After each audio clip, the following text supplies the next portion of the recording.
Hello, everybody. This is Pastor Willie, and it's the encouraging word for today.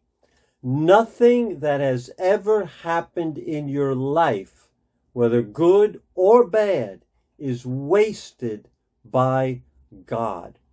Many of us, and many times, when we come to Jesus and we turn away from our past, we put it behind us. And yes, we don't do those things anymore. We're a new creation in Jesus, and the inside starts to change. The desires of our heart start to change, and those bad things, those things that we used to enjoy or engage in, are no longer part of our lives. But many times we try to ignore those things, hide from them, run away from those things as if they had never happened, our experiences, thinking it's going to be embarrassing if we mention those or discuss those. And now we're going to church where there are really proper people, really high-class type people. We're chilling with a different crowd than we used to. And we don't want to let people know about our past. But God's purpose is not only to save you and me, but to use us for his glory. Think about the Apostle Paul. He was persecuting Christians, and God turned his life around, and yet he never shied away from what he did. He was embarrassed by it, he regretted it, but he used it to show the power and the grace of God, even on the chiefest of sinners. God redeemed his past and used it for God's glory. So your past, my past, and even those things we're ashamed of, or even things we were deeply hurt by somebody, by a situation, by the death of a loved one. Could be many different things that have happened. God will use those things. He will redeem them for his purpose. Redeem means to buy back. He'll buy back and he'll use them for a different purpose. Could be the horrible tragedy of a loved one. Something we wish never had happened. And of course, we wish it would have never happened. That doesn't change. But God can actually use the pain in our life to equip us, to make us able to minister to others who go through similar types of things. So when they think about Christianity, they think, oh, those people don't have any problems. Yes, we have a lot of problems. But you know what? We know Jesus, and he makes all the difference in the world. God will redeem those things and use them for his glory. And it's exactly many times that experience, those experiences that open doors of ministry in the lives of other people who have gone through similar things. And today we have a case study in the power of God to use who we are and what we are for his purposes. Exhibit A is a woman named Lydia. Let's listen to Acts chapter 16, verse 15 through 16.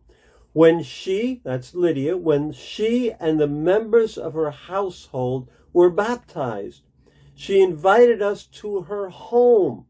If you consider me a believer in the Lord, she said, come and stay at my house. And she persuaded us. Wow. Lydia was the head of her household.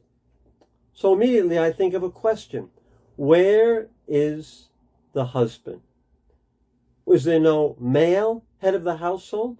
Did she ever have a husband? Did he die in a tragedy?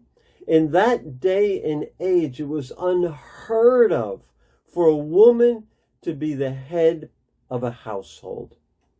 She was the head of the house. I don't know what the backstory is. The Bible doesn't tell us the backstory, but there definitely was a backstory there. She was a dealer in purple cloth, it tells us in a verse or two earlier. So she was a businesswoman, again, unheard of in her time. And she was not only a businesswoman, she was successful and wealthy. She was from Thyatira, which was another city.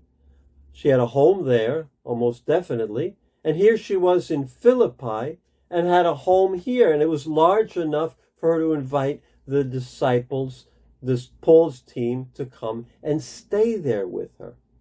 So this is how God uses who she is for his purposes. She has connections. She's a dealer in purple cloth. She travels around. She deals with merchants in different cities, vending her wares. God is now going to use those connections to build a network of followers of Jesus. She's a leader. She persuaded the Apostle Paul to stay at her house.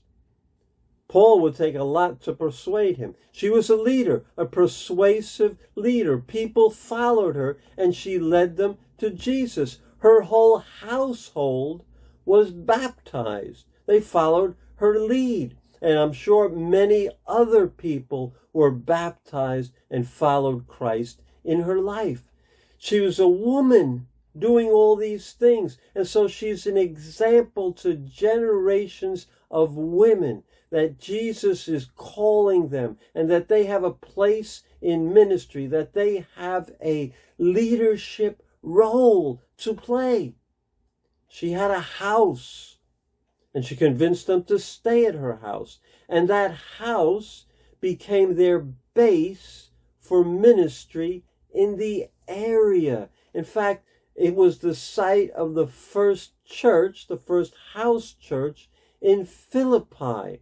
And then there were sister churches developed from that church. She put her house and everything she was in the hands of Jesus. Jesus used everything she had, everything she experienced, everything she owned to advance the kingdom of God. The only requirement was that she surrender everything to Jesus. The only requirement for you and I is that we surrender all we are, all the experiences we've had in the past, both good and painful and bad. We surrender them to him and say, Jesus, use my past, use my weaknesses, use my strengths for your glory. How do you discover how Jesus wants to use you? A good place to start is looking at your experiences, both good and bad, before you came to Christ. Look at your strengths. Look at your weaknesses. Look at your negative experiences, even negative experiences in churches or with Christians or with pastors.